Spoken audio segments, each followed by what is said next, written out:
नमस्कार, आप सभी दर्शकों का बहुत बहुत स्वागत करती हूँ। मेरा नाम है नेहा शुक्ला और आप देख रहे हैं चर्चा द ट्रुथ। चर्चा आज हम करने वाले हैं शिक्षा पर। भारत में चुनावों का माहौल है, मौसम चल रहा है चुनावी, और इस चुनावी मौसम में बातें इधर उधर की तो हो रही हैं, लेकिन शिक्षा की बात कहीं बहुत पीछे छूटती जा रही है। इसलिए हमने सोचा कि क्यों ना आज चर्चा द ट्रुथ में हम भारत में शिक्षा की क्या स्थिति है और ख़ास करके उच्च शिक्षा की क्या स्थिति है, जिसे कहा जा सकता है कि अगर ये सही दशा और दिशा में हो तो भारत बहुत अच्छा परफॉर्म ही नहीं बल्कि नंबर 1 तो बन ही सकता है, विश्वगुरु तो यकीनन बन सकता है। और इससे बेहतर क्या होगा, हमारे साथ बहुत ही ख़ास मेहमान जुड़ चुके हैं, स्टूडियो में मौजूद हैं। आइए उनका स्वागत कर लेते हैं। हमारे साथ जाने माने एडुकेशनिस्ट जुड़ चुके हैं, स्टूडियो में हैं। आइए उनसे परिचय करवाते हैं आप सभी दर्शकों का। हमारे साथ है प्रोफेसर कुलदीप पुरी। सर, बहुत बहुत स्वागत करती हूँ आपका कि आपने अपना कीमती वक्त निकाला और हमारे स्टूडियो में आए, इसलिए आपका बहुत बहुत आभार सबसे पहले। और क्योंकि चुनाव चल रहे हैं अभी, ऑलमोस्ट सब चुनाव में किस नेता ने क्या कहा, किस नेता ने सच कहा, किस नेता ने झूठ कहा, लेकिन जो मुख्य मुद्दे हैं जैसे कि एजुकेशन है, हेल्थ है, वाटर है, अभी भी कई शहर में जहाँ पर पानी की क्राइसिस है, समस्याएं हैं, लेकिन मैं शिक्षा को प्रेफर करती हूँ कि क्यों ना इस पर बात की जाए। और आप तो इतने वेल अवेयर हैं, यू आर एन एजुकेशनिस्ट, तो मैं समझना चाहूँगी कि देश के जो उच्च शिक्षण संस्थान हैं जिनके बारे में वर्तमान केंद्र सरकार ने ये कहा था कि हम ऐसी यूनिवर्सिटीज़ बनाएंगे, ऐसे शिक्षण संस्थान भारत में बनाएंगे ताकि जो भारत के प्रतिभाशाली बच्चे हैं, स्टूडेंट्स हैं, वो बाहर का सपना ना देखें, विदेश में जो प्रेस्टीजियस इंस्टीट्यूशंस है वहाँ जाने का सपना ना देखें, बल्कि भारत में उन्हें ऐसी फैकल्टी मिलेगी, ऐसे शिक्षण संस्थान मिलेंगे। आपसे समझना चाहूँगी कि हम कहाँ खड़े हैं, जो भारत की उच्च शिक्षा है वो कहाँ खड़ी है ताकि हम पूरी दुनिया से टक्कर ले सकें। आपने चुनाव से बात को शुरू किया और राजनीति में जो लोग जुड़े हुए हैं उनका एजुकेशन के प्रति एक जो इस तरह की भावना है कि वो उससे दूर ही रहते हैं, उसकी बात कभी चर्चा में नहीं आती, चुनाव में कोई वो मुद्दा नहीं बनता।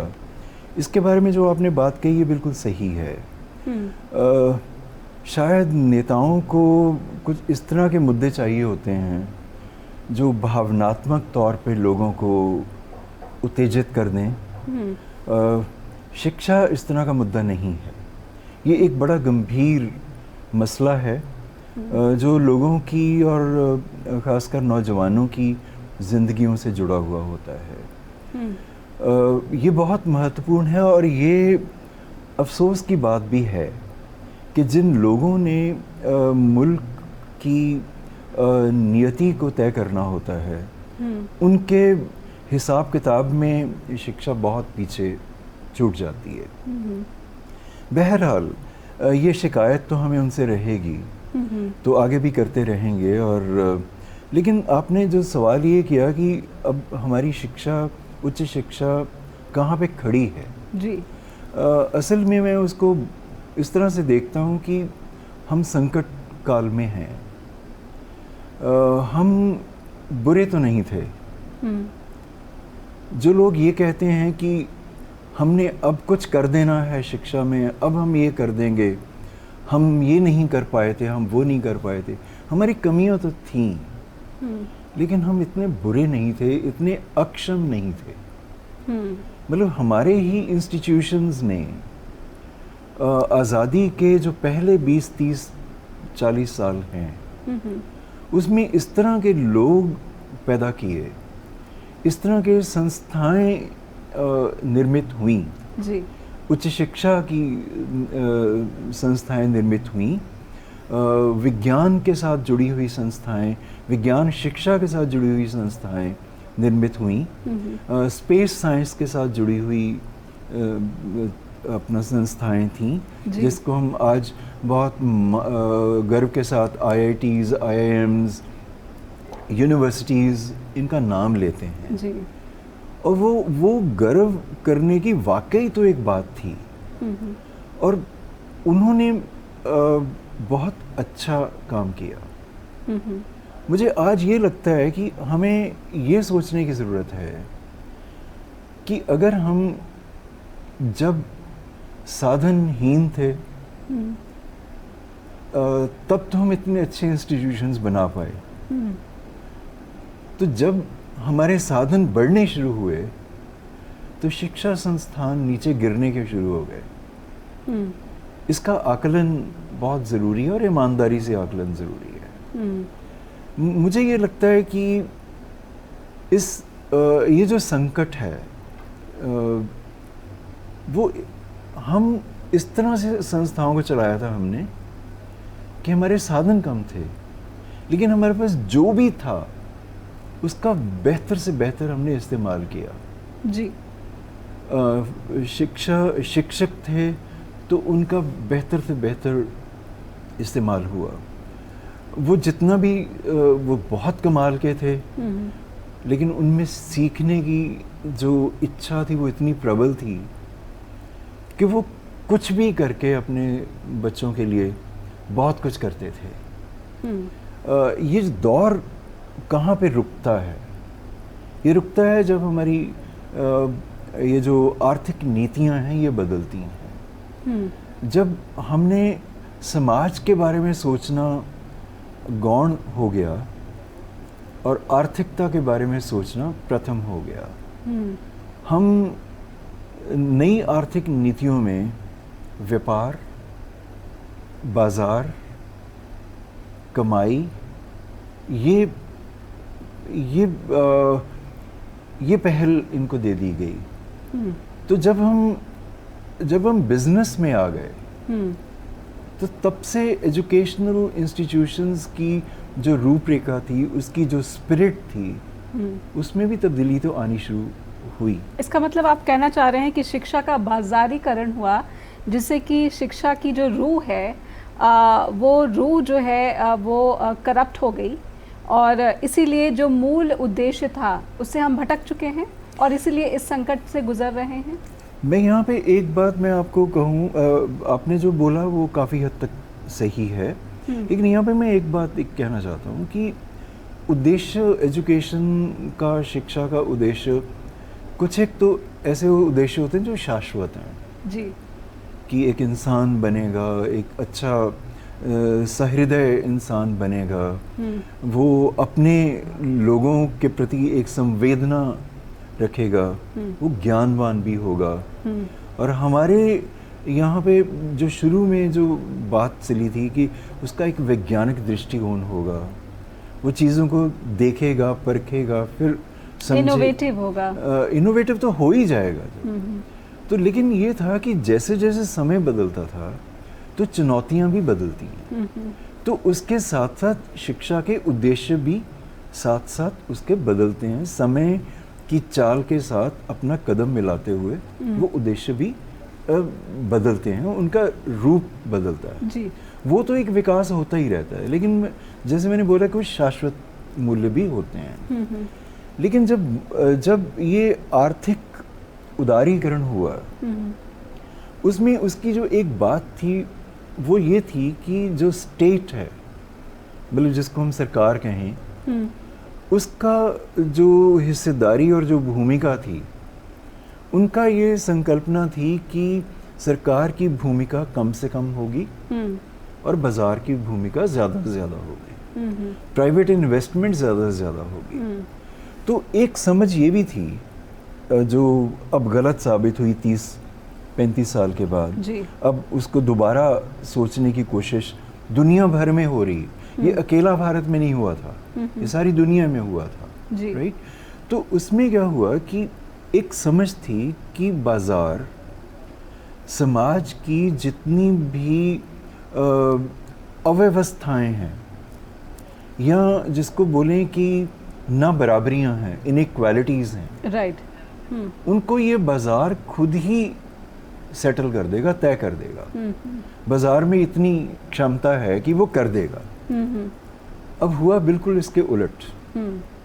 बाजार ने जब वो आया उसने वो इनइक्वालिटीज, वो जो नाबराबरियां थी और गहरी कर दी जी। राइट। तो उसका जो पर्पस था वो कमाई का हो गया। बिल्कुल। तो उससे रूह जो है पीछे चली गई। बहुत ही सही तरीके से आपने इस स्थिति को बताया है। एक छोटे से ब्रेक का इशारा हो रहा है। चर्चा द ट्रुथ में रुकेंगे छोटे से ब्रेक के लिए, लेकिन जब ब्रेक से वापस लौटेंगे तो भारत में उच्च शिक्षण संस्थानों को लेकर क्या चिंताएं हैं, इसको थोड़ी और गहराई से समझने की कोशिश करेंगे कि जिस उच्च शिक्षा की बात आप कह रहे हैं कि संकट से हम गुजर रहे हैं, क्या आपको कोशिशें लगती हैं, आप स्पेसिफिक कुछ यहाँ पर रखना चाहेंगे कि क्या उनकी स्वायत्तता में सरकार का दखल या सरकार की अनदेखी इस संकट को बनाए हुए है, या फिर वो प्रशासनिक कमियां हैं जो पहले से विकराल हो गई हैं क्योंकि बाजारीकरण अभावी हो रहा है? मैं इसके बारे में दो चीज़ों की तरफ आपका ध्यान दिलवाना चाहूँगा। नई शिक्षा नीति, जिसको हम राष्ट्रीय शिक्षा नीति 2020 कहते हैं, वो जब आई तो उसमें कुछ इस तरह का कहा गया कि हम उच्च शिक्षा, पूरी शिक्षा की बात थी लेकिन हम उच्च शिक्षा की बात ही करेंगे, कि इसको हम एक क्रांतिकारी परिवर्तन इसमें ले आएंगे, इसकी जो गुणवत्ता है वो बढ़ाएंगे और इसको जो आज का समय है उसके साथ जोड़ेंगे, टेक्नोलॉजी को लाएंगे और बाहर की यूनिवर्सिटीज़ भी आएंगी। काफ़ी कुछ उसमें था, लेकिन उसमें मैं एक दो पॉइंट्स जो वो हैं मैं उसकी तरफ इशारा करना चाहता हूँ जी। एक, उन्होंने ये कहा कि हमारे इस टाइम 55,000 के करीब कॉलेजेस हैं और 1143 के करीब यूनिवर्सिटीज़ हैं। तो this is included private and everything, सारा कुछ मिला के। उसमें 80% प्राइवेट हैं और 20% सरकारी हैं या पब्लिक सेक्टर में हैं जी। उन्होंने ये कहा कि हम ये जो इतना बड़ा तामझाम है इसको हम व्यवस्थित करना चाहेंगे। तो व्यवस्थित करने में उन्होंने कहा कि हम 3 तरह के संस्थाएं हम चाहेंगे कि आने वाले 15 साल में हों। एक, रिसर्च यूनिवर्सिटीज़ हों जी, एक टीचिंग यूनिवर्सिटीज़ हों और एक ऑटोनमस डिग्री ग्रांटिंग कॉलेजेस हों, राइट। तो रिसर्च यूनिवर्सिटी रिसर्च भी करेंगे और टीचिंग भी करेंगी। टीचिंग यूनिवर्सिटीज़ जोर टीचिंग पे देंगी लेकिन रिसर्च भी करेंगी, और ऑटोनमस डिग्री ग्रांटिंग कॉलेजेस जो हैं वो खुद मुख्तार होंगे, यूनिवर्सिटियों के साथ एफिलिएशन ख़त्म हो जाएगा। तो उन्होंने इस तरह के 3 तरह के इंस्टीट्यूशन बनाने की व्यवस्था की, प्रपोजल की, और बड़े इंस्टीट्यूशन होंगे, वाइब्रेंट होंगे, मल्टी डिसिप्लिनरी होंगे, और हर एक इंस्टीट्यूशन को कम से कम 3,000 के करीब वहाँ पे दाखिला सुनिश्चित करना चाहिए होगा। तो इस तरह के आने वाले रहेंगे, बाकी नहीं रहेंगे। ये पैरामीटर सेट किए गए जी। अब ग्राउंड रियलिटी ये है कि 65% इंस्टीट्यूशंस, कॉलेजेस इस तरह के, मतलब सर, बल्कि मैं ये कहूँ कि जितने भी कॉलेजेस हैं उनकी जो एवरेज एनरोलमेंट है हिंदुस्तान की वो 640 के करीब। That is average. That is average. And the aim was 3,000. Aim is still 3,000. Okay. बाकी कहाँ जाए? वो कहते हैं या बंद हो जाए, या मर्ज हो जाए, या क्लस्टर बन जाए, या यूनिवर्सिटियाँ बन जाएं, वगैरह वगैरह वगैरह। भाई ये कागज़ पे बना हुआ नक्शा नहीं होता है।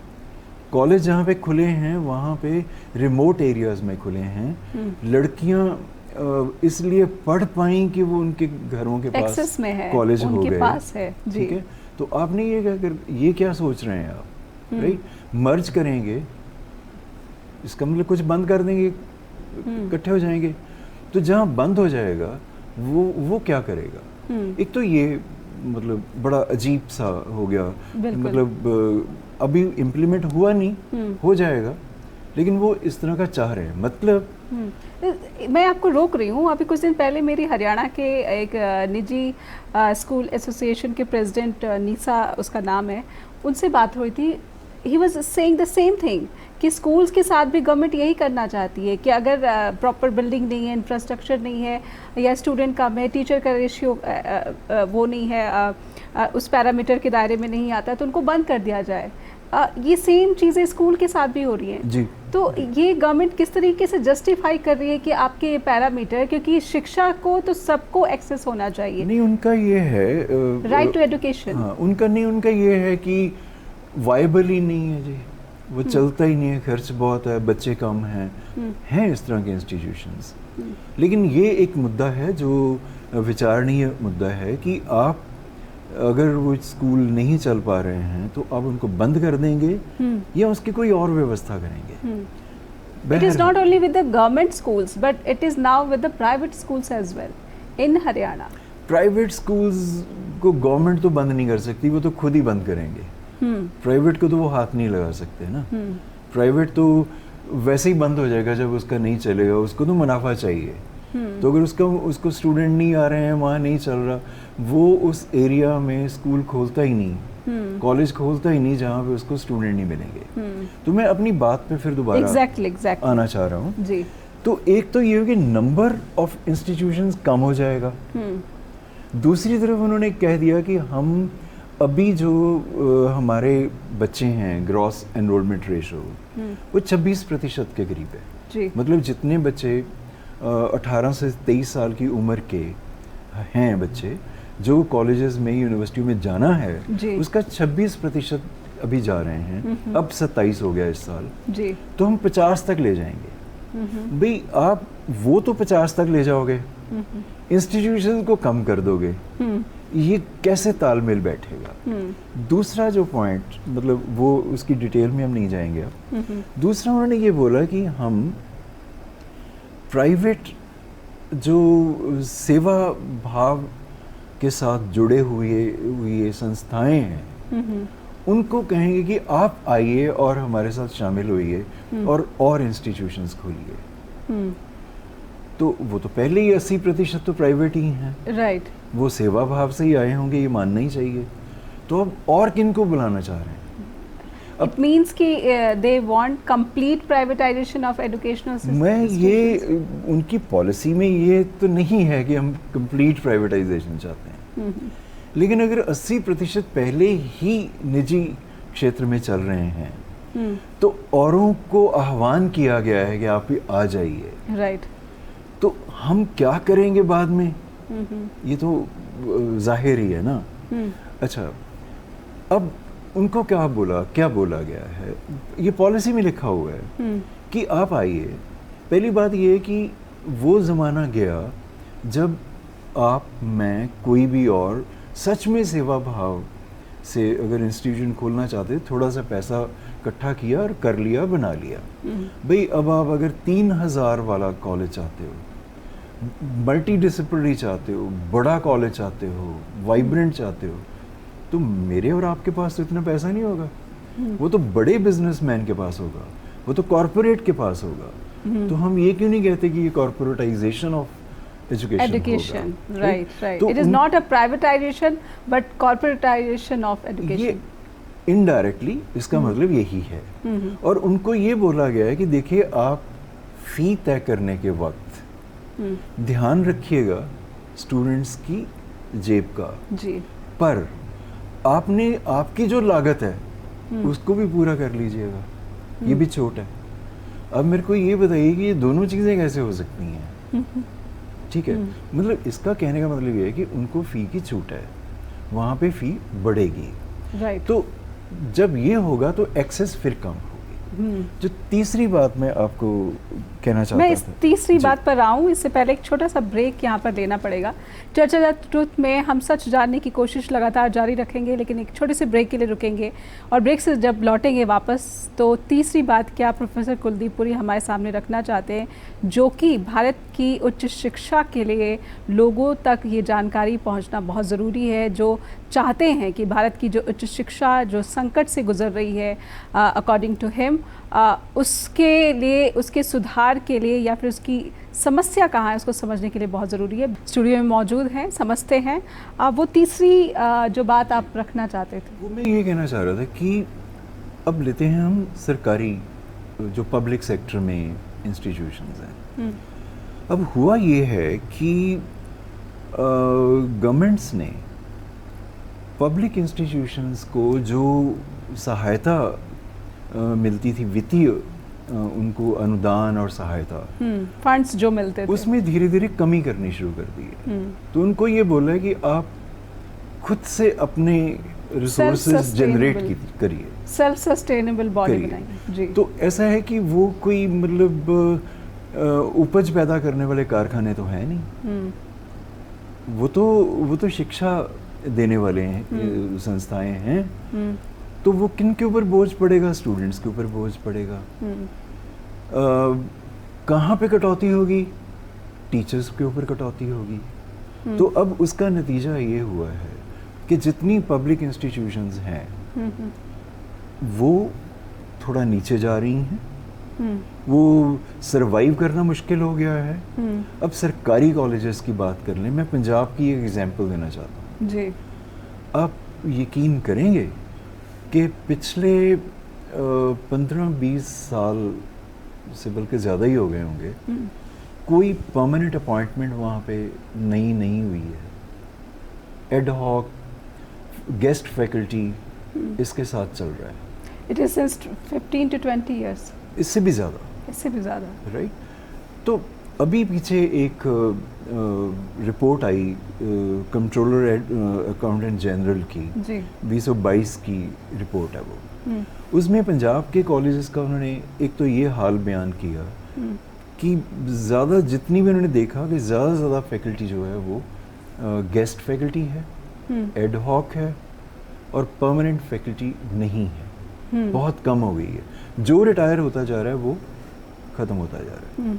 दूसरा, गवर्नमेंट कॉलेजेस में सबसे ज़्यादा, पब्लिक इंस्टीट्यूशंस में और सरकारी में सबसे ज़्यादा बच्चे पढ़ने जा रहे हैं, क्योंकि उनको अभी भी लगता है कि यहाँ पे हमें कुछ मिलेगा, प्राइवेट में नहीं मिल रहा है, राइट। उनका विश्वास वहाँ पे है और वो अफोर्ड भी कर सकते हैं जी। तो वहाँ पे क्या हुआ कि उन्होंने वहाँ भी सेल्फ फाइनेंसेस कोर्सेज शुरू कर दिए कि आप मान लीजिए कोई एक गवर्नमेंट कॉलेज है, वहाँ बीकॉम की क्लास है, मैं एग्जांपल दे रहा हूँ, मैं इस तरह के 16 कोर्सेज हैं, सीएजी की रिपोर्ट में लिखा हुआ है कि एक क्लास है जो नॉर्मल कोर्स में है और एक है जो सेल्फ फाइनेंस्ड सिस्टम में है।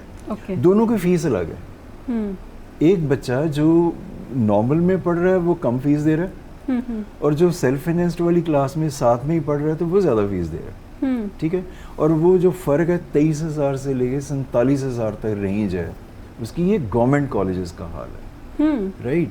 तो पब्लिक इंस्टीट्यूशंस का भी ये हाल है, एडेड कॉलेजेस का भी ये हाल है। तो मैं ये कह रहा हूँ कि ये बच्चे जो जिनके पास आर्थिक सामर्थ्य नहीं है उनके लिए ये बाहर का रास्ता होना तय है।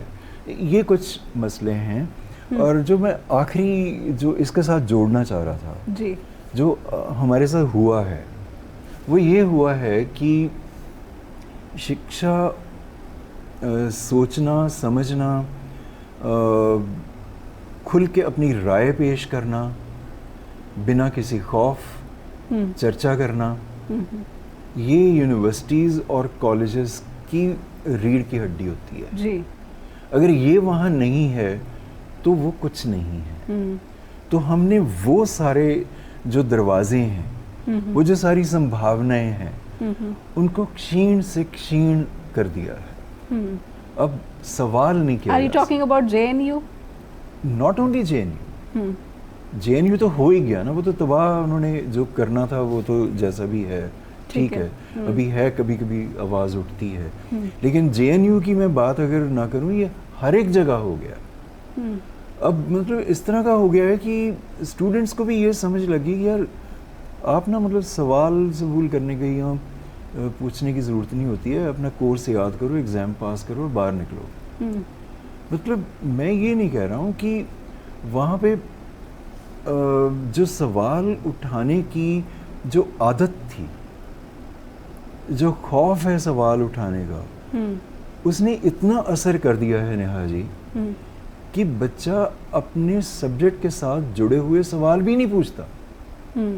वो कहते तो यहाँ पर तो हम बच्चे के भीतर जो एक सवाल के साथ इनोवेशन है, जो एक क्यूरियोसिटी है, उसको ही कुचलने का काम कर रहे हैं।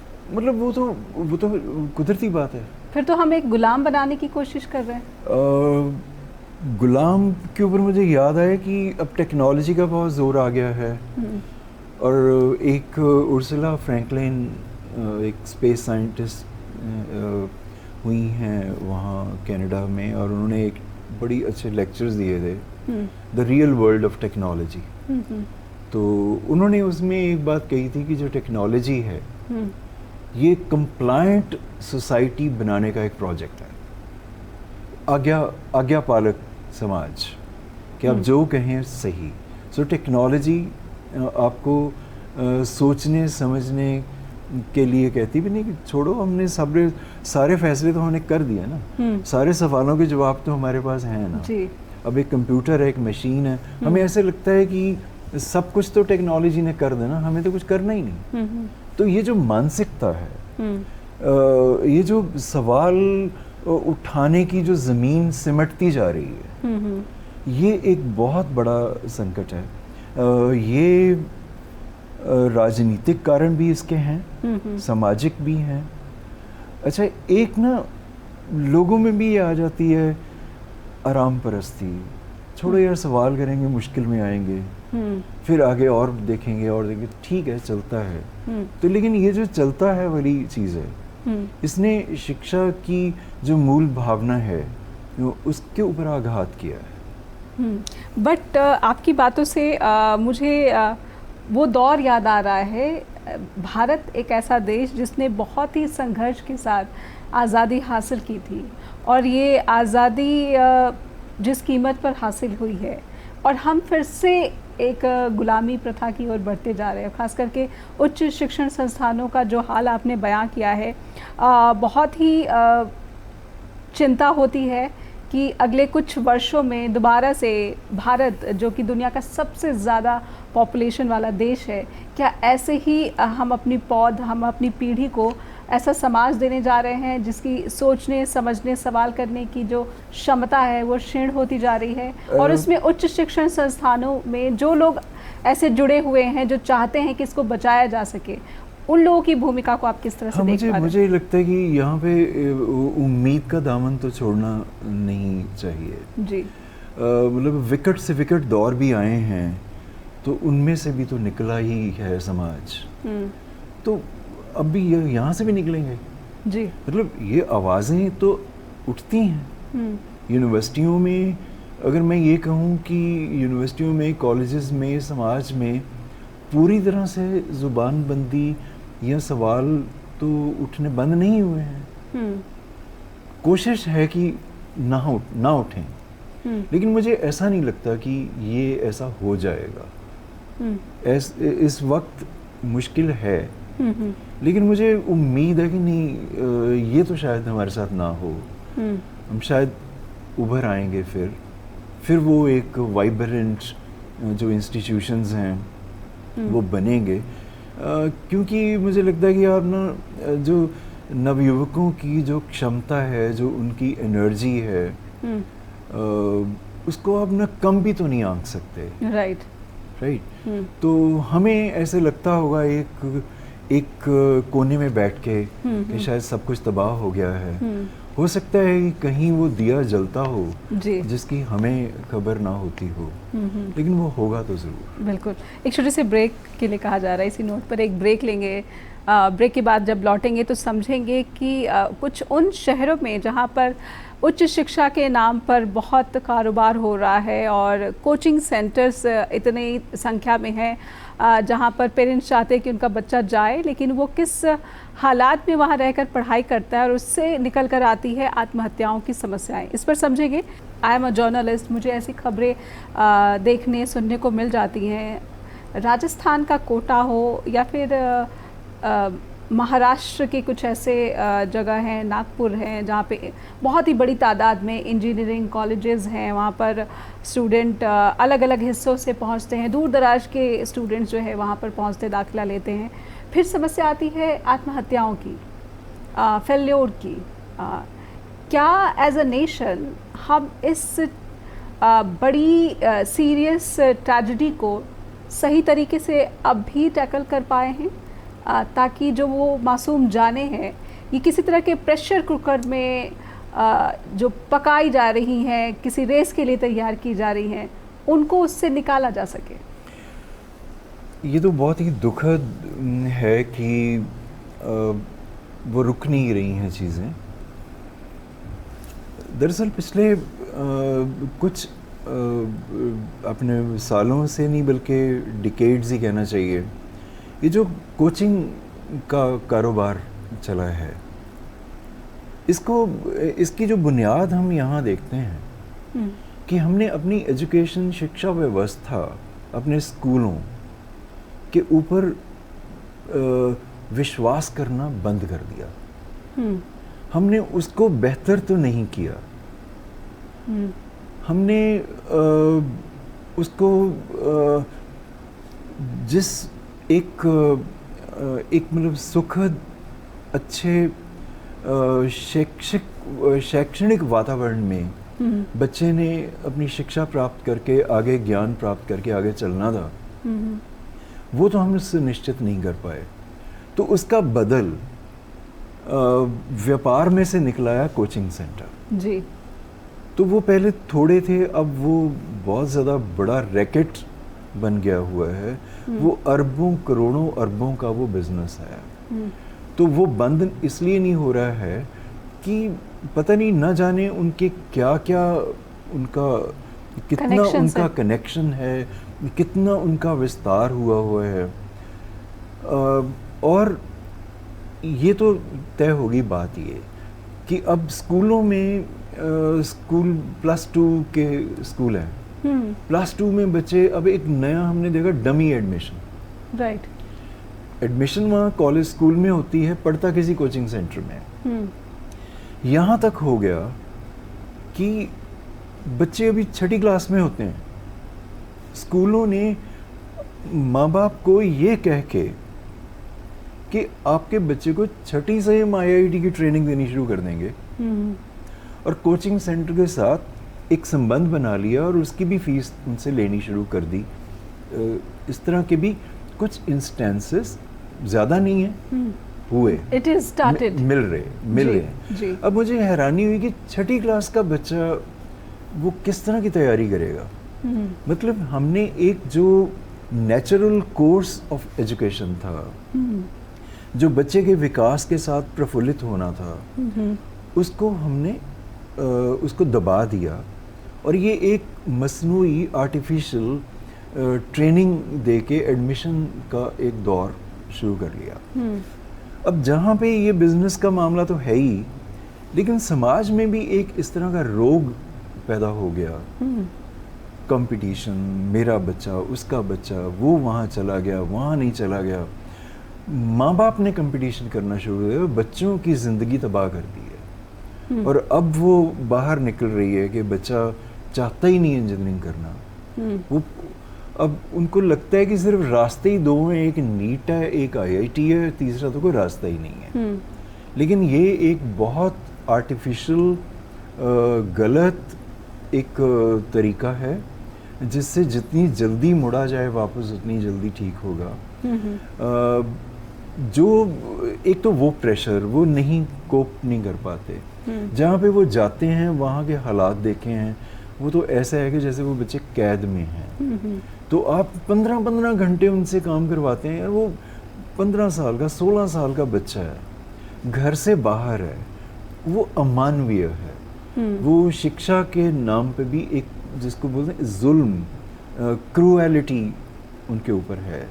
ये बंद तो होनी चाहिए, लेकिन पॉलिसी जो नई एजुकेशन पॉलिसी है वो भी इसके बारे में कहती है कि हम ये कोचिंग कल्चर को बंद करेंगे, लेकिन अभी तक कोई उसके आसार या चिन्ह नज़र नहीं आ रहे हैं। अब दूसरा एक बात और हुई है कि आईआईटी की भी देखिए कि लाखों बच्चे उसमें अपेयर होते हैं, कुछ सैकड़े, कुछ हज़ार, कुछ वो वहाँ एडमिट होते हैं। आईआईटी में एडमिशन भी ले लेते हैं, वहाँ नहीं वो चल पाते। वहाँ उनको किसी तरह से उन्हें कंपटीशन से वहाँ कर लिया, लेकिन वहाँ नहीं चल पाते, वहाँ से वो डिप्रेस होते हैं, वहाँ से बाहर निकलते हैं।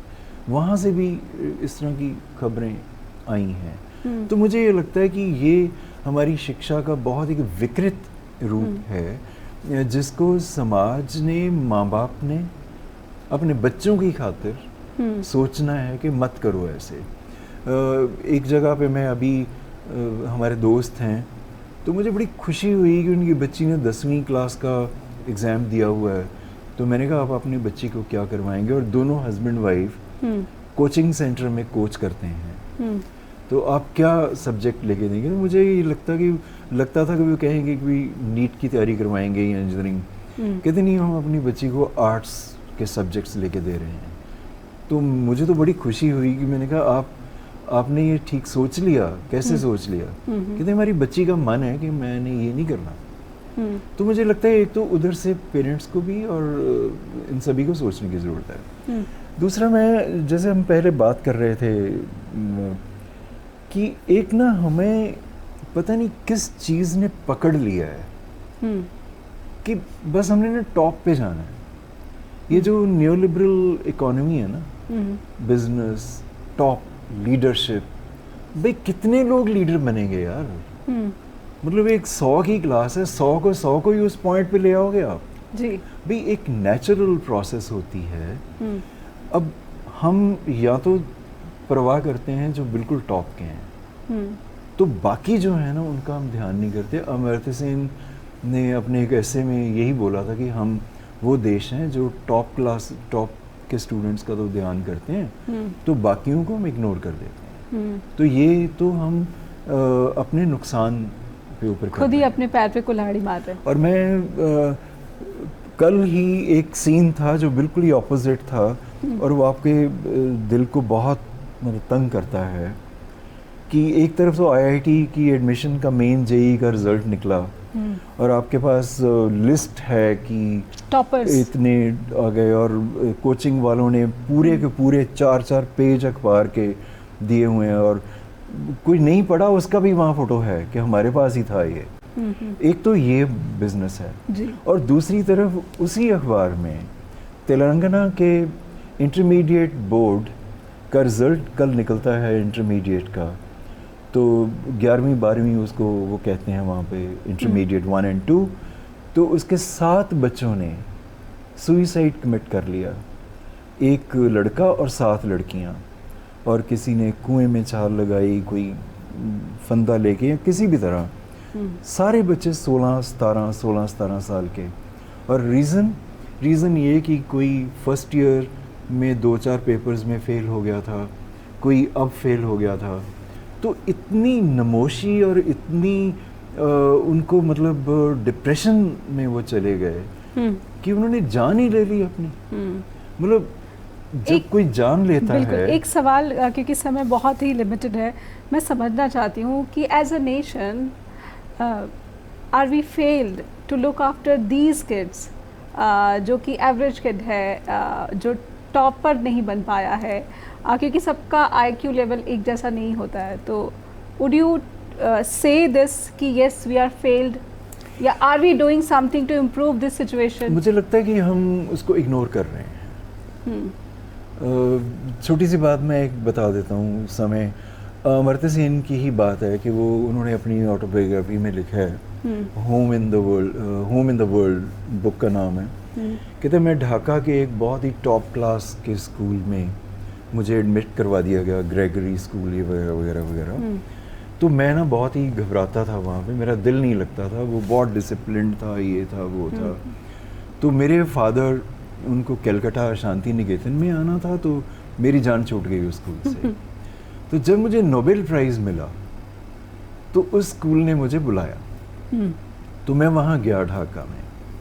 तो वो जो हेडमास्टर थे स्कूल के, उन्होंने मतलब ये हमेशा यही कहते थे कि वी आर प्राउड स्कूल, हमने इतने बच्चे टॉप पे आए, इतने जैसे हम करते हैं। तो वो कहते कि पहले मैंने आपका पिछला रिकॉर्ड निकलवाया कि अमर्त्य सेन आए हैं और नोबेल प्राइज़ है और देखते हैं कि क्या जी उनका था। तो कहते फिर मैंने देख के तो रिकॉर्ड बंद कर दिया। कहते कि अमर्त्य, आई होप कि you became the best after leaving the school, क्योंकि वो किसी टॉप में था ही नहीं। तो कहते कि मैं शायद यहाँ तक इसीलिए पहुँच सका कि बचपन में मेरे ऊपर परफॉर्म करने का बोझ नहीं था, मेरे ऊपर ये लाठी नहीं थी कि तुम टॉप करो, तुम टॉप करो। मैं कहता है कि मेरे हेडमास्टर ने कहा कि 35 की क्लास में तेरा नंबर 33वां था। तो वो 33वां जो बंदा था जी, जिसको एक अच्छा माहौल मिलता है, तो वो नोबेल प्राइज़ विनर बनता है। तो पता नहीं हमने कितनों की प्रतिभा को कुचल दिया। पहचाना नहीं होगा।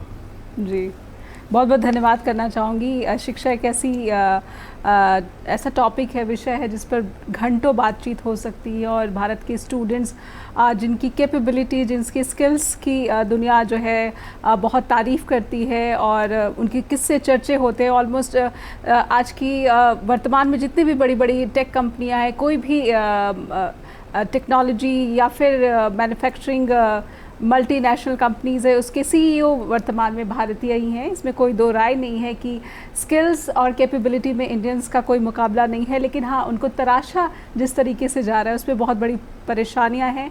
प्रोफेसर कुलदीप पुरी ने कहा कि संकट के दौर से गुजर रहा है उच्च शिक्षा भारत का, तो इस पर ज़रूर ध्यान दिए जाने की ज़रूरत है। और सबसे बड़ी बात यह है कि उनको ऑटोनॉमी दिया जाना चाहिए, ताकि जहाँ पर विचार है उनके आदान प्रदान और सवालों को जगह मिलनी बहुत ज़रूरी है। बहुत बहुत धन्यवाद करना चाहूँगी प्रोफेसर कुलदीप पुरी, आपने वक्त निकाला और हमारे स्टूडियो में आए चर्चा द ट्रुथ में।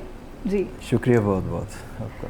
चर्चा द ट्रुथ में आज के लिए बस इतना ही। दर्शकों से अनुरोध करूँगी कि आप हमें फीडबैक अवश्य भेजिए info@justbroadcasting.com, neha@justbroadcasting.com पर भी। अगले हफ्ते होगी आपसे मुलाकात।